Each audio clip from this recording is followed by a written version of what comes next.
Welcome to the Naturally Healthy Pets podcast. Let's get to it.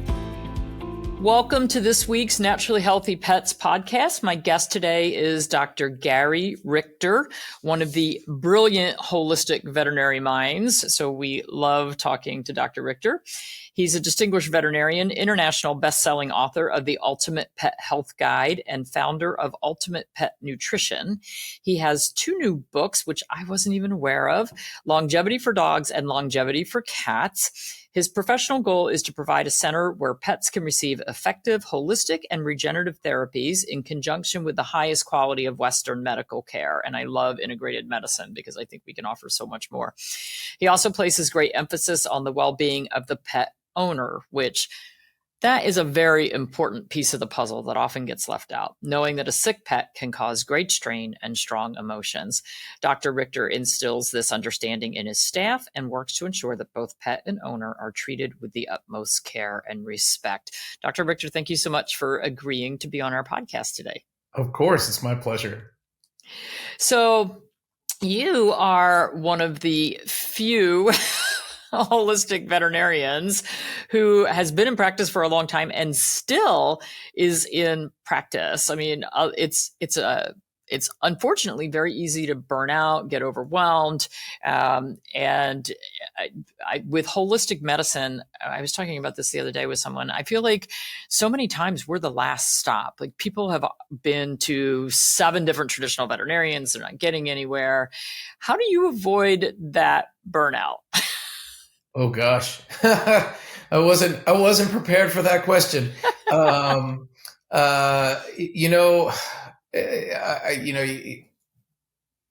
can't lie to you and tell you that there aren't days that it's difficult, but I think at the end of the day, what really gets me out of bed in the morning is being able to help these patients that aren't able to get helped at their regular veterinarian, and being able to provide something that just isn't available everywhere else. And that and just a desire to really sort of help as many animals as I can. Yeah, got it. And as long as you can stay focused on that, it's easy. And it's just easy to get overwhelmed and frustrated because the owners, many times when they come in, they're already overwhelmed and frustrated from a long-standing problem that they're just not getting solved. So today we want to talk about pet longevity tips.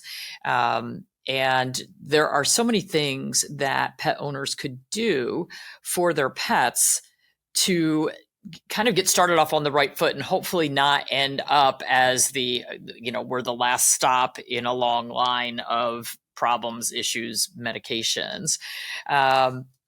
So how do you start so if you were going to say to someone, look, we can help your pet live longer, and have them have a higher quality of life during their lifespan. Because we're talking about having a health span as well as a lifespan. A lot of people kind of talk about longevity, but not really the health span, keeping them healthy. So what's your first step that you get people started on? And I guess it would be different if they were coming to you with a puppy or kitten versus an animal that's already an adult. Sure. Yeah. The thing is like when people talk about like longevity and longevity science, I mean, there's the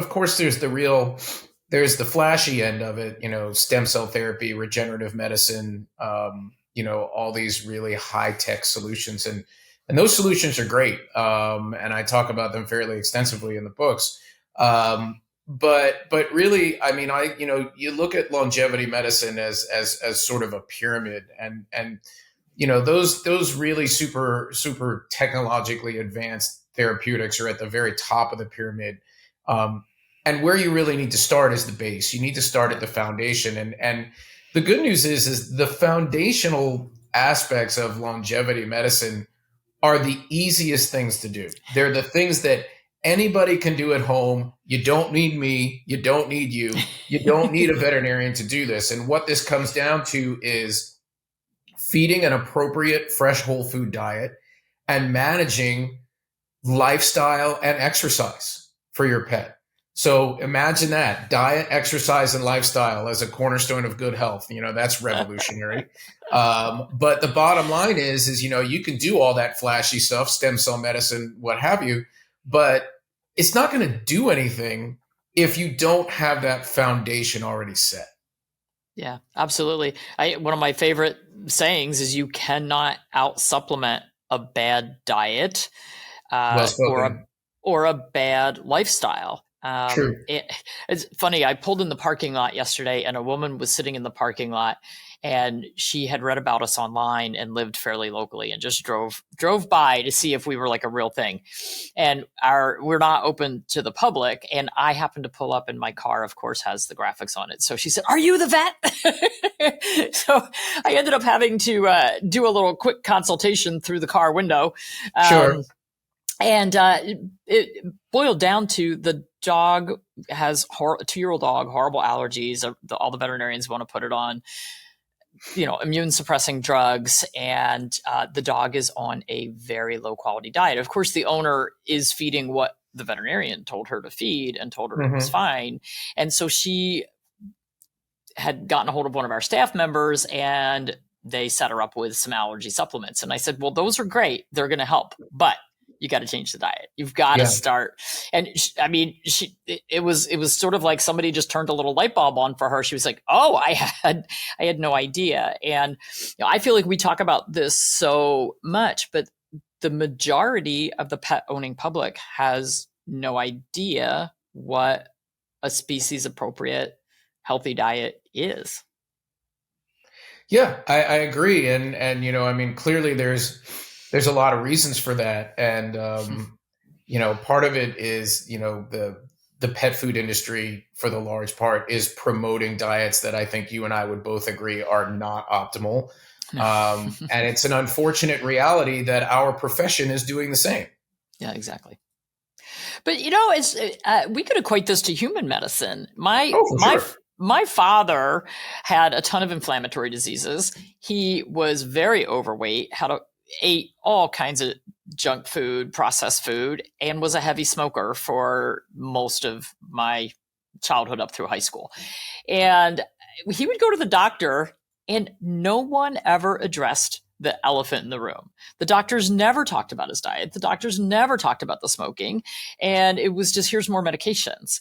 Yeah. So I think we see the same thing in human medicine as we are in veterinary medicine. Oh, for sure. I mean, the paradigm of Western medicine, with the exception of vaccinations, does not account for prevention at all. I mean, you think about what does Western medicine do? Like, it looks for a problem to fix. Right. It doesn't look for a problem to prevent. Like I say, vaccines are the one exception to that. But yeah, I mean, most people go to their doctor for their annual exam or for something wrong. And like the conversation of what are you eating rarely comes up. Right. And, it's when you think about it, it becomes darkly comical. But it is the reality that is just not the way physicians or veterinarians are trained. Exactly. I mean, we all know that having been through veterinary school, the training that you get in nutrition is very limited, and it usually revolves around prescription diets. Yep. And supporting large pet food companies. Yes. Okay. So, how to support your pet's mental health? Because that's something that's not often addressed as well. When we look at things from a holistic standpoint, we really want to talk about the whole animal. So that includes their mental state of mind. Certainly, when we look at things from a TCVM or Chinese medicine standpoint, liver qi stagnation is something I talk about a lot with these animals who are frustrated and then they're acting out and they're aggressive. So what's the latest research on how to support their mental health? Well, I mean, I don't think it's any mystery to anybody that stress has physiologic effects. I mean, nobody has reached adulthood and not had the experience of how stress can affect you physically.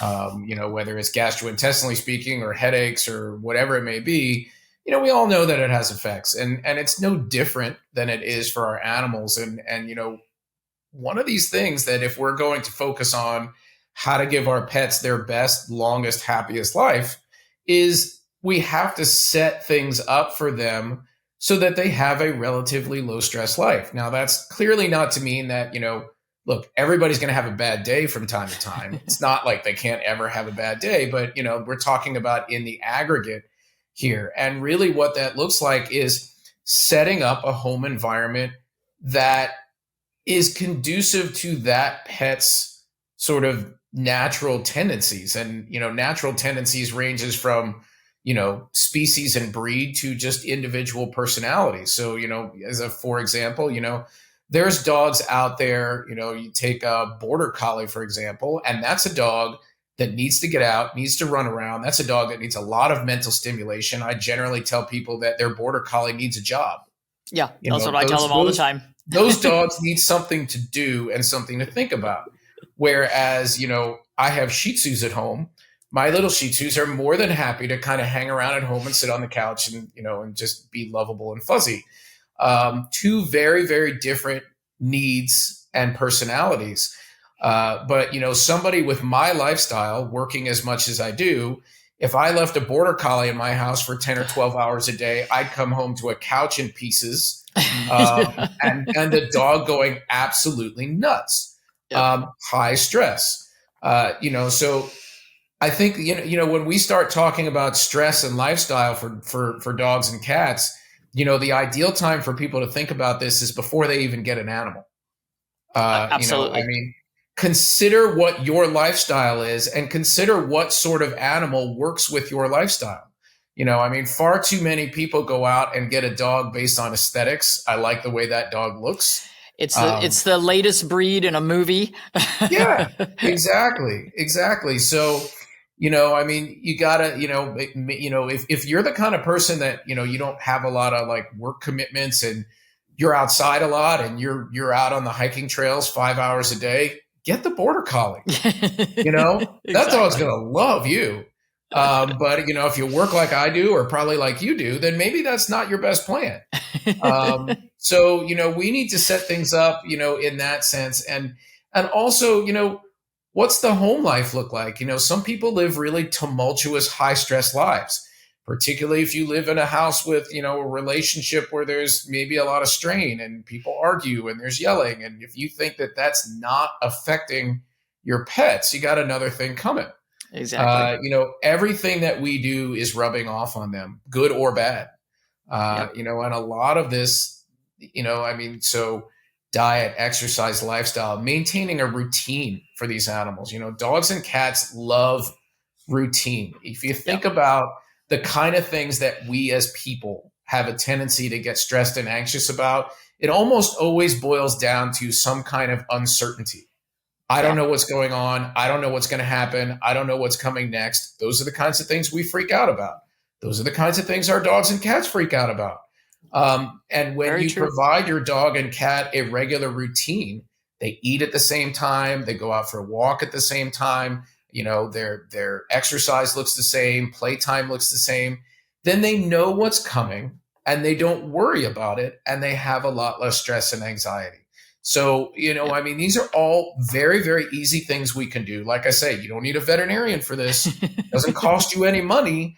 And the reality is it's actually good for us as people as well. So absolutely, it's win-win because our pets, there's plenty of scientific evidence out there to show that pet owners are happier people and live longer than people who don't own pets. That's true. This is a symbiotic relationship here we're talking about. Absolutely. And while we're on this topic, in my last book, the Keeping Your Pets Naturally Healthy, I talk about, I think it's in that one, I talked about stress in cats. And there was a great study that showed that something like 90% of indoor cats are under extreme stress. And it's because we don't provide what they need. Cats need vertical spaces, and cats actually do need playtime. We tend to think of them as being loners, and it's like, oh, he's just taking care of himself. He's sunning on the sofa. But they actually do need that interaction. We need to take a quick break to hear from our sponsor. When we come back, we're going to continue this conversation with Dr. Gary Richter. We all want to provide the best care possible for our fur kids, but it can be confusing trying to navigate all of the information out there. Diet, vaccines, enrichment, Where to start?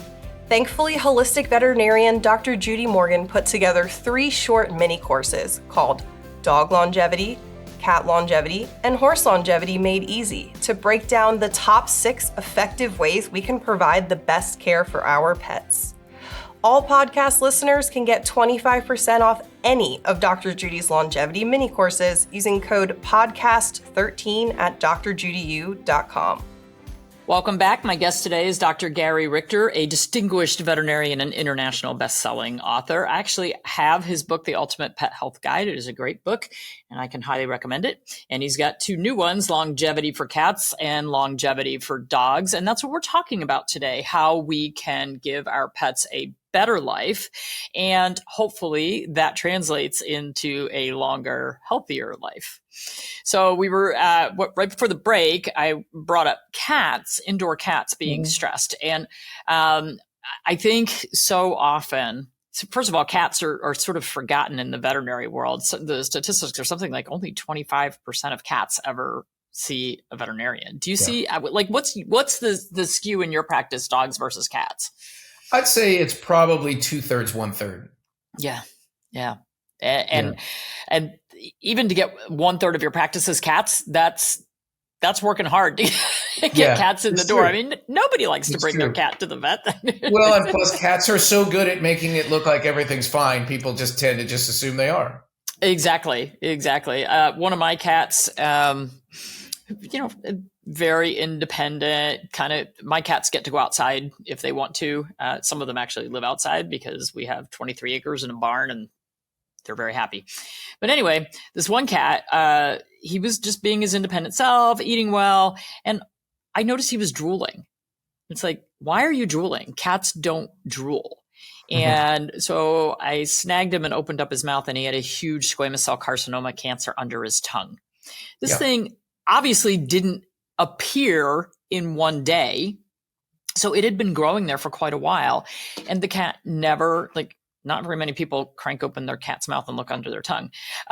So they are so good at hiding their symptoms.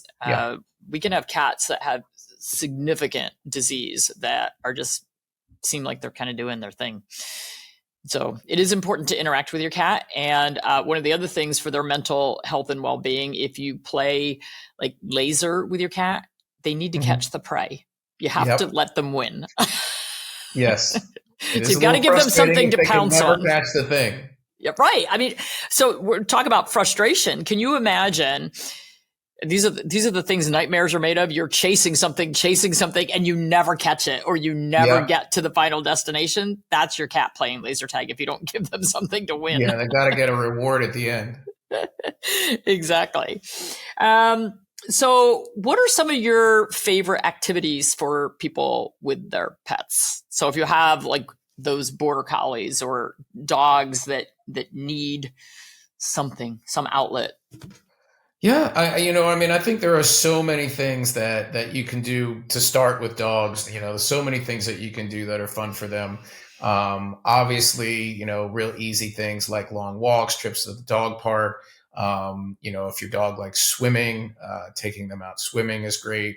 Other things I think that are really good for people to look at, particularly if you have a dog that maybe has some mobility issues, is you can do other things that are mentally stimulating while not being overly physically taxing. So one of the things I like a lot is nose work.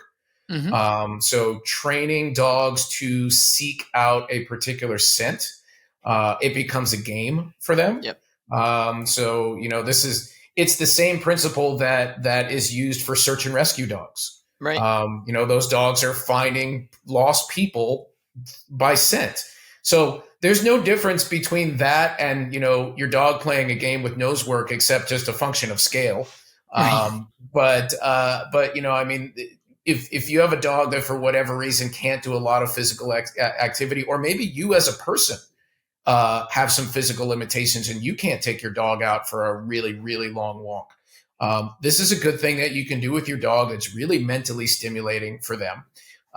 Gives them something to do, gives them something to think about, and it's really helpful for them. I think it's just important when we talk about sort of any kind of like lifestyle stuff with dogs is, you got to figure out what is appropriate for your individual animal. And that's, clearly both a breed thing, but also sort of an age and health status thing.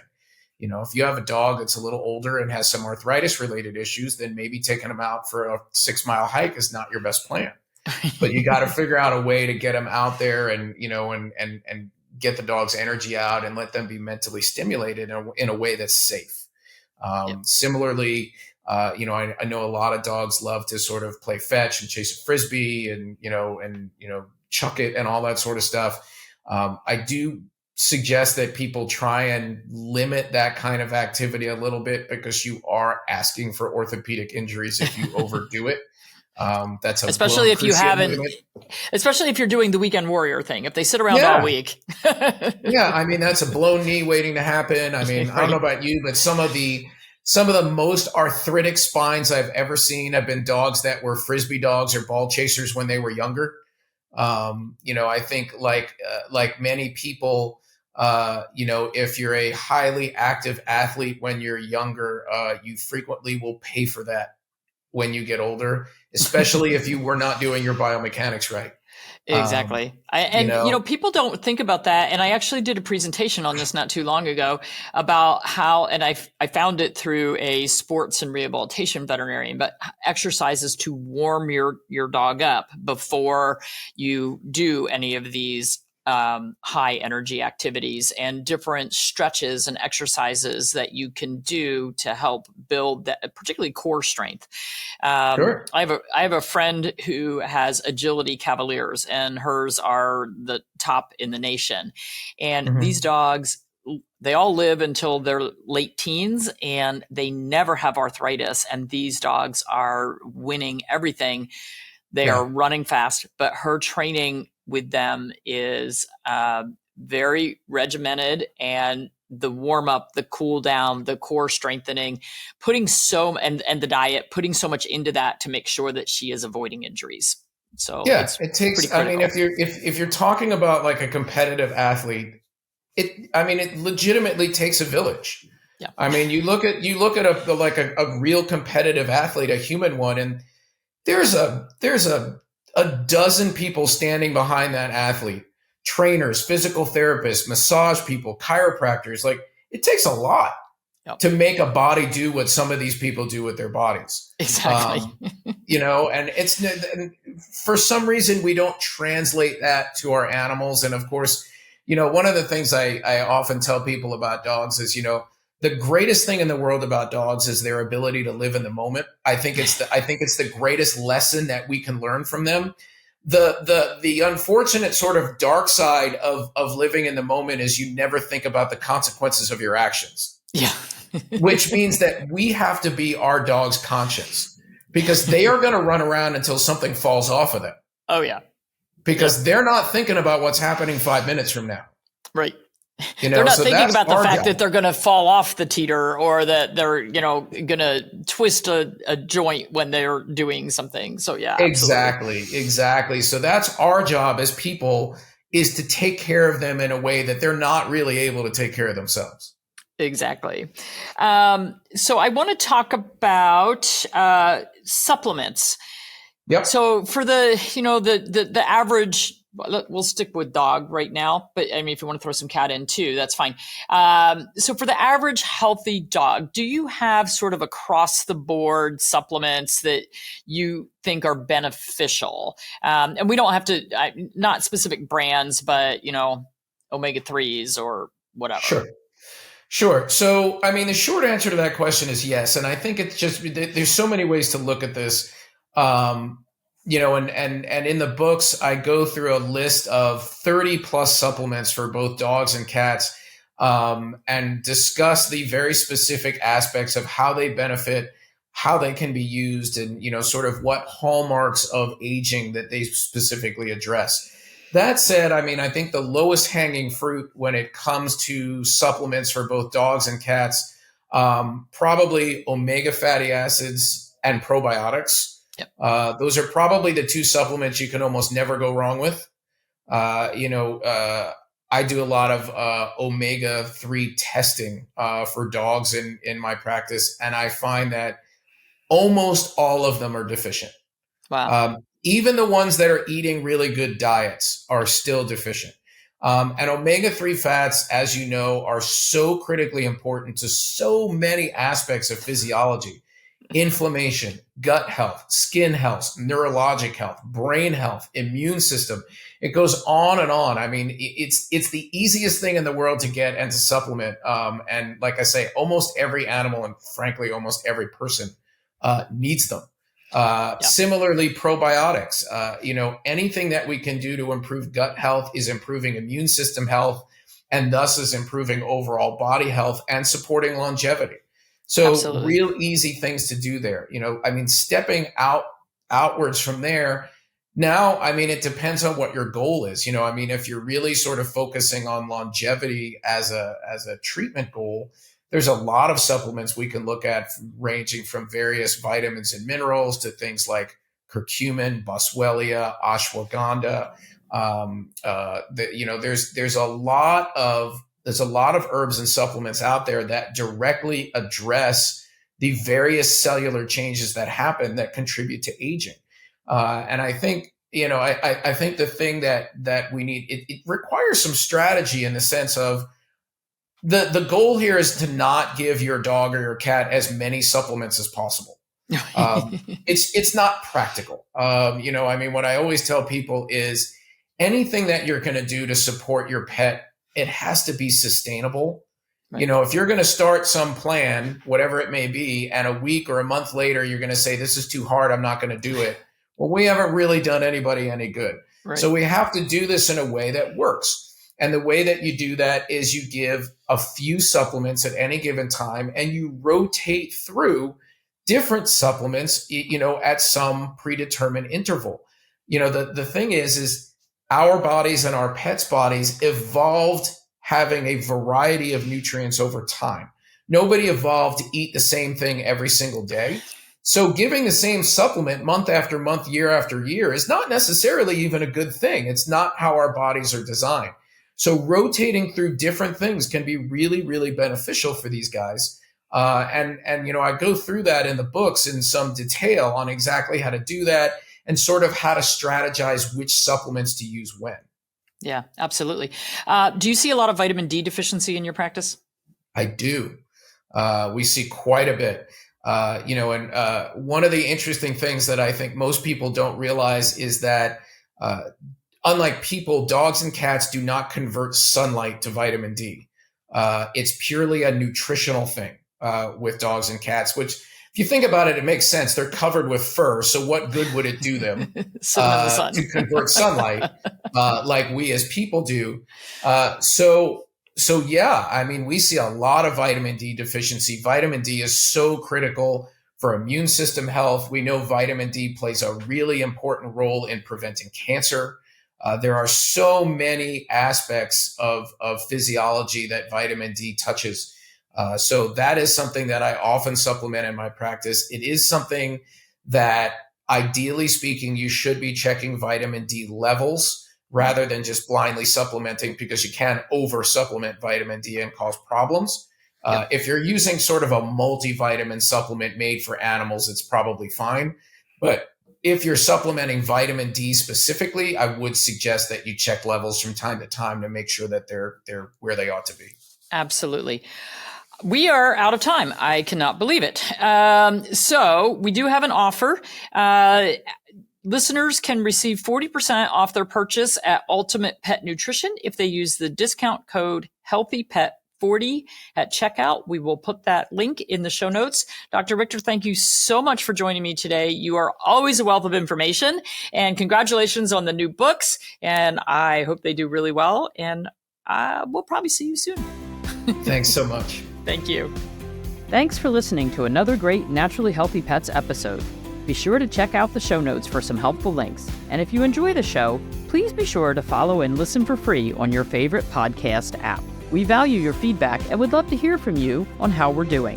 Visit drjudymorgan.com for healthy product recommendations, comprehensive courses, upcoming events, and other fantastic resources. Until next time, keep giving your pet the vibrant life they deserve.